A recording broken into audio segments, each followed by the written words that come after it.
بسم اللہ الرحمن الرحیم۔ رسول اللہ صلی اللہ علیہ وآلہ وسلم پر پہلی وحی نازل ہونے کا واقعہ۔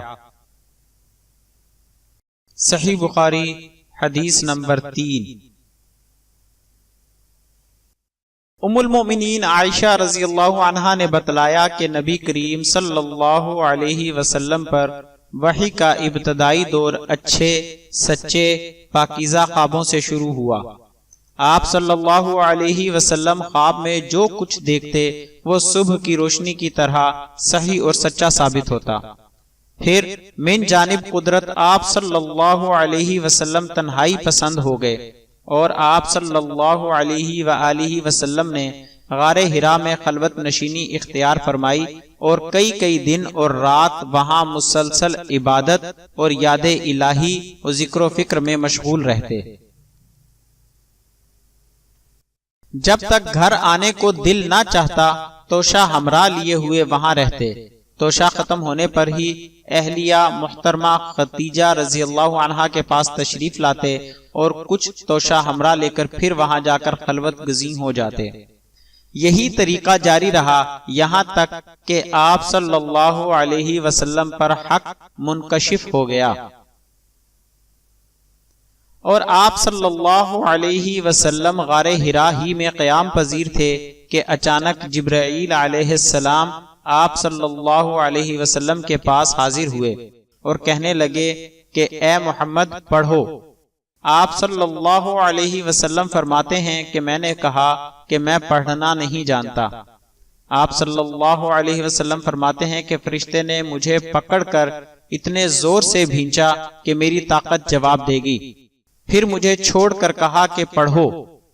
میں نے پھر وہی جواب دیا کہ میں پڑھا ہوا نہیں ہوں۔ اس فرشتے نے مجھ کو نہایت ہی زور سے بھینچا کہ مجھ کو سخت تکلیف محسوس ہوئی۔ پھر اس نے کہا کہ پڑھ۔ میں نے کہا کہ میں پڑھا ہوا نہیں ہوں۔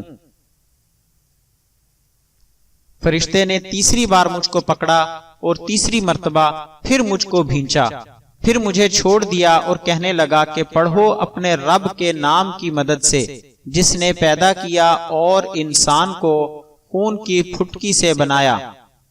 پڑھو اور آپ کا رب بہت ہی مہربانیاں کرنے والا ہے۔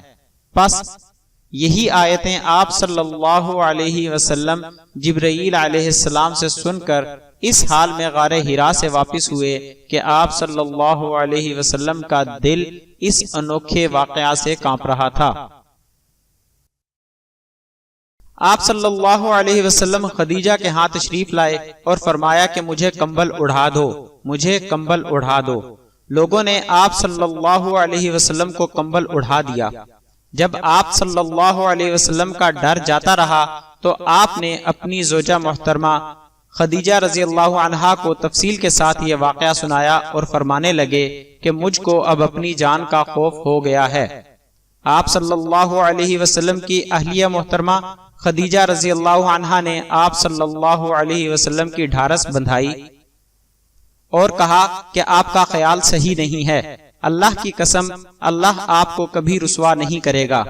آپ تو اخلاق فاضلہ کے مالک ہیں، آپ تو کنبہ پرور ہیں، بے کسوں کا بوجھ اپنے سر پر رکھ لیتے ہیں، مفلسوں کے لیے آپ کماتے ہیں، مہمان نوازی میں آپ بے مثال ہیں اور مشکل وقت میں آپ امر حق کا ساتھ دیتے ہیں۔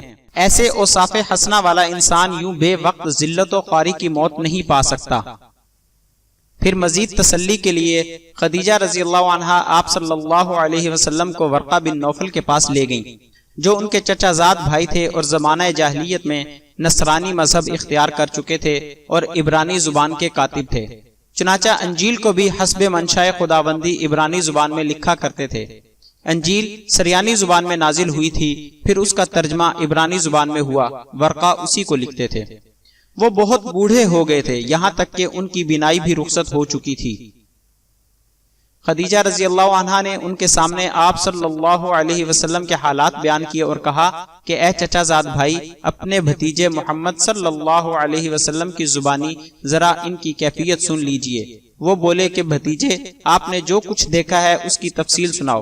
چنانچہ آپ صلی اللہ علیہ وسلم نے از اول تا آخر پورا واقعہ سنایا، جسے سن کر ورقہ بے اختیار ہو کر بول اٹھے کہ یہ تو وہی ناموس معزز رازدان فرشتہ ہے جسے اللہ نے موسیٰ علیہ السلام پر وحی دے کر بھیجا تھا۔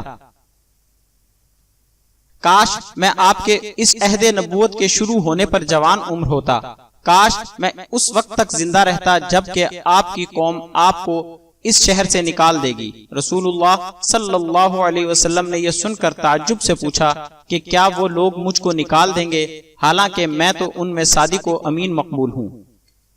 ورقہ بولا، ہاں یہ سب کچھ سچ ہے، مگر جو شخص بھی آپ کی طرح امر حق لے کر آیا لوگ اس کے دشمن ہی ہو گئے ہیں۔